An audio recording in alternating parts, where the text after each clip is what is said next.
I'd like you to act out the opening scene of the classic film All Together Passionately. Sorry, I'm on the wrong show. Yes.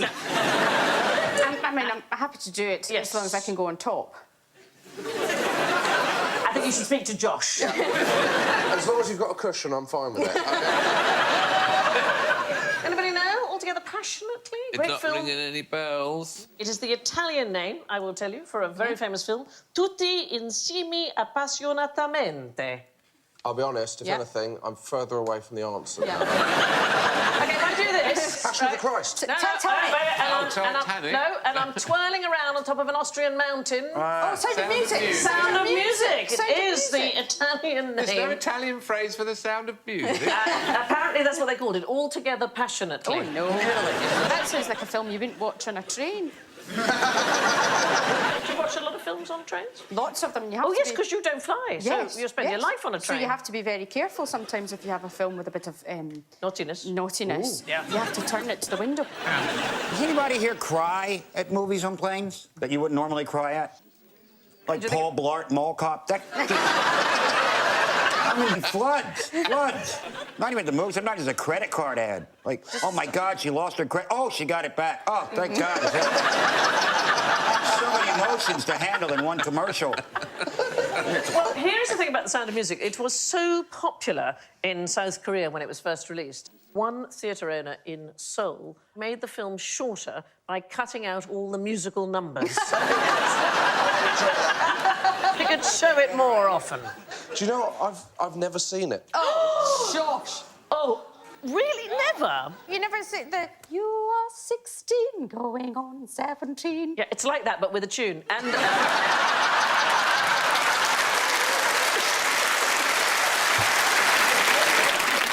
you know, I was once lucky enough to meet Julie Andrews. It's the only time in my entire life I've been completely speechless. Because she wouldn't shut up. She just kept asking me what my favourite things were. It's very annoying. Do you like them tied up with string? I bet you do, girl. I bet you do.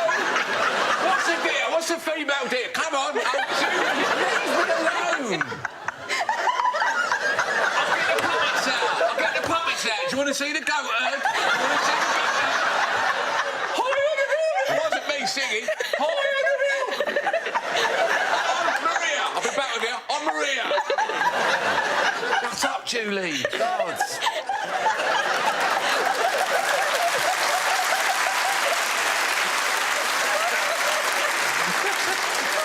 I'll be honest, I understood none of that. What is the roundest thing in the universe? Yeah. No, just saying. Oh, no, Oh, not at all. You should see it. No, the roundest thing in the universe. Yeah. Ball bearings. Ball bearings are quite round, but they... Swallowed a ball bearing. The roundest... Dude... you mean smoothest, most... Well, the most purely round, in other words. Because if you...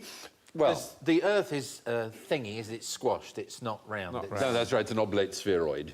Oh, Nelly Furtado! He's got a word for everything. Is it a liquid drop, a water drop? They can get jolly round. They can be very round. Very nicely. We're actually further out of space than Earth, beyond Earth. It's a cosmic phenomenon. Is it a black hole? It's that kind of a deal. Oh, it's those space helmets, those big round helmets with the things on the top. Is it the thing called the genius point? Is it the point at which to which everything goes to ultimately? Not that. It's when a supernova has a gravitational collapse, it turns into something called a neutron star. No. Yeah. Right. Yeah. Oh, the neutron star. They're really round. It's not round! No, that's not. That's a supernova, I think. That's a supernova. Going supernova. Then show us the round thing!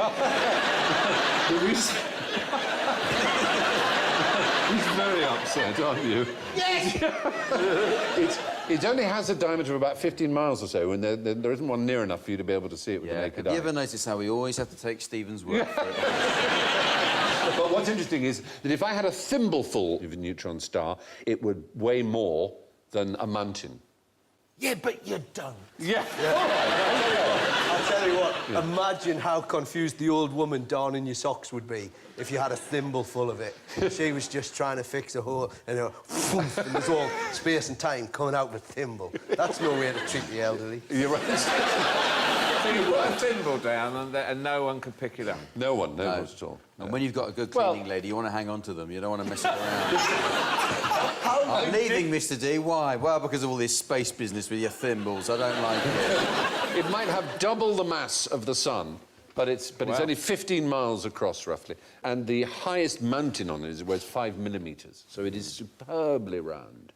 The highest Because, mountain is... as opposed to the Earth, which, although the Earth is jolly round, apart from the flat bits at the top, the point about the Earth is it's actually jolly smooth compared to, say, a billiard ball. Smoother than a ping-pong ball, isn't Yes, now why is that a snooker ball... I'm sorry, I did not know there would be a follow-up question. Yeah.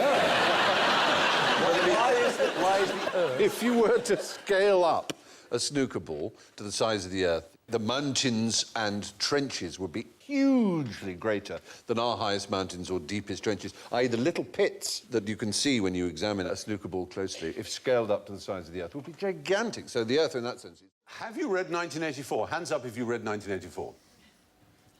Wow, that's pretty good. How many... Yeah. The fact is, research on several occasions show that at least a quarter of the people who claim to have read 1984 are lying. So I'm afraid we have to take points away from you. Yeah. Can you put your hand up if you said you'd read it, but actually secretly you haven't? Oh, come on. Come on. You look very secret. The honest man in the back has earned some of the audience. I have to confess here, I studied English at university. I haven't read it. I should hope not. What kind of English degree would include something written as late as 1940? Well, that's true. Yes, we read things written in 1370. But I kind of felt I didn't need to, which is an appalling thing to say. Oh, it's terribly good, Stephen. Well, I kind of... I Look at know... all the TV shows named after it.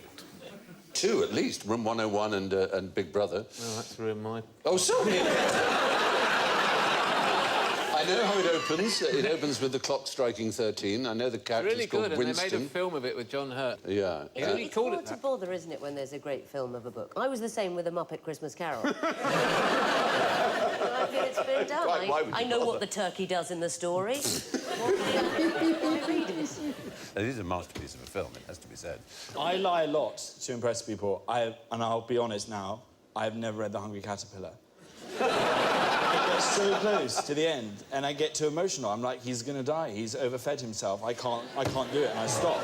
So I just pretend that I've read it. No, he I don't know becomes a what happens. butterfly. Is he carries himself? Spoiler! So sorry, that was wrong of me. Oh. I knew someone who gave away the end of Psycho. It's nearly as serious as that. Oh, my. There are some books that you don't need to bother reading, like good books that you don't need to bother reading. Like, it's controversial to say it, but I don't think Harry Potter is worth reading. It is so expertly narrated on the audiobooks. Really is.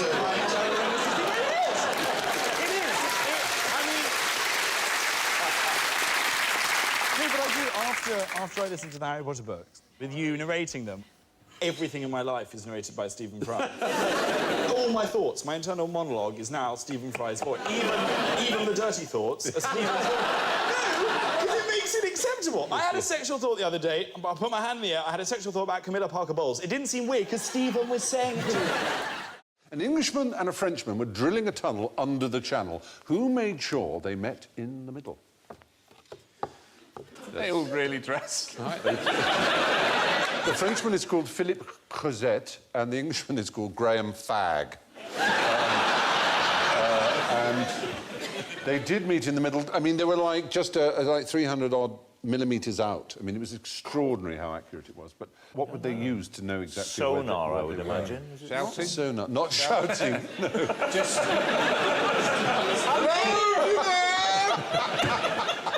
We are here!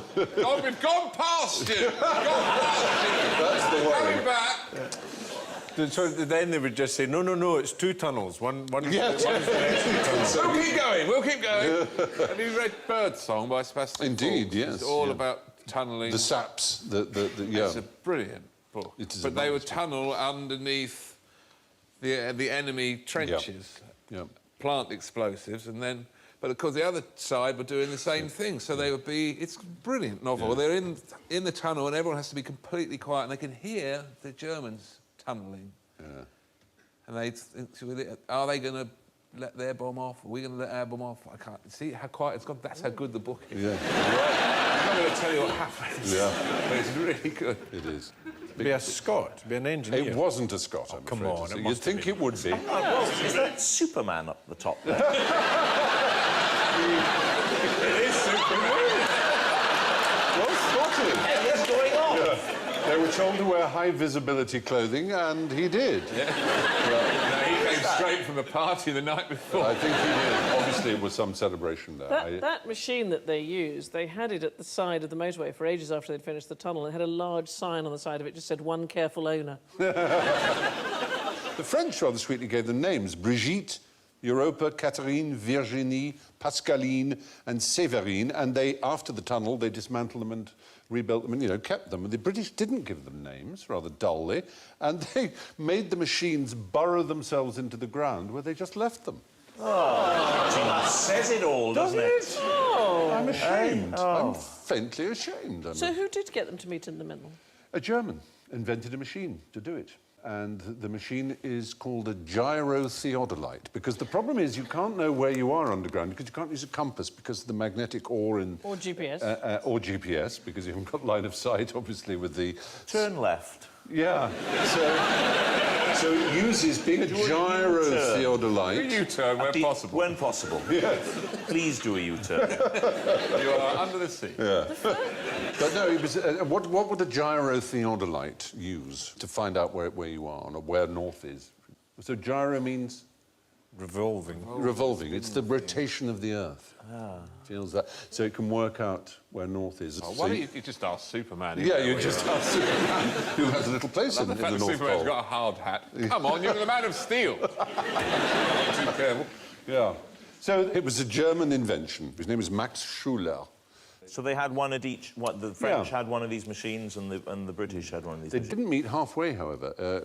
Who had got furthest, the French or the English? Oh, the English, surely. No, we got further. It was the French, Yeah. because the English were wandering about disposing of the earth out the bottom of their trousers.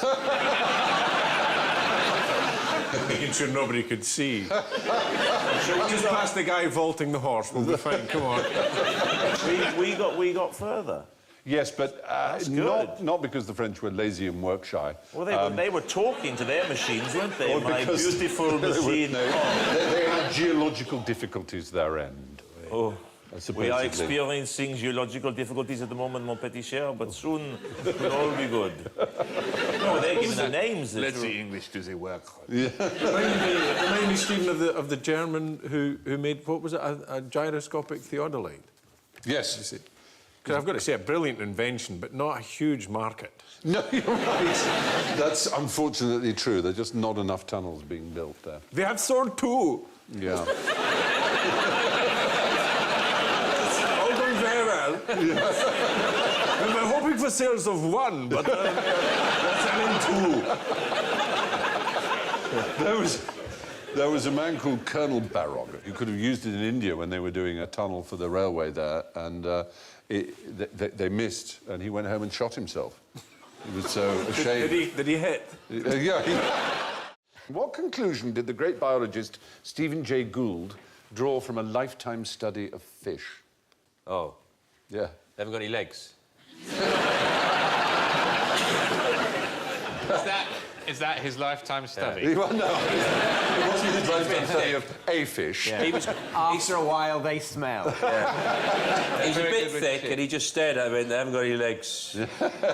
Starfish don't have brains. It's the kind of Louis Walsh of the aquatic world. They really don't have brains, they're starfish. And they're not really fish, aren't they, starfish, to be honest? Well, the word fish is in there, which kind of qualifies them, I think. Well, is a starfish a fish? Is a jellyfish a fish?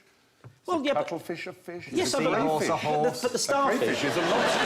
There's a division, isn't there, in the world, whether it should be down to sort of experts in biology, whether things are fish, or whether it should be down to menus. Yes.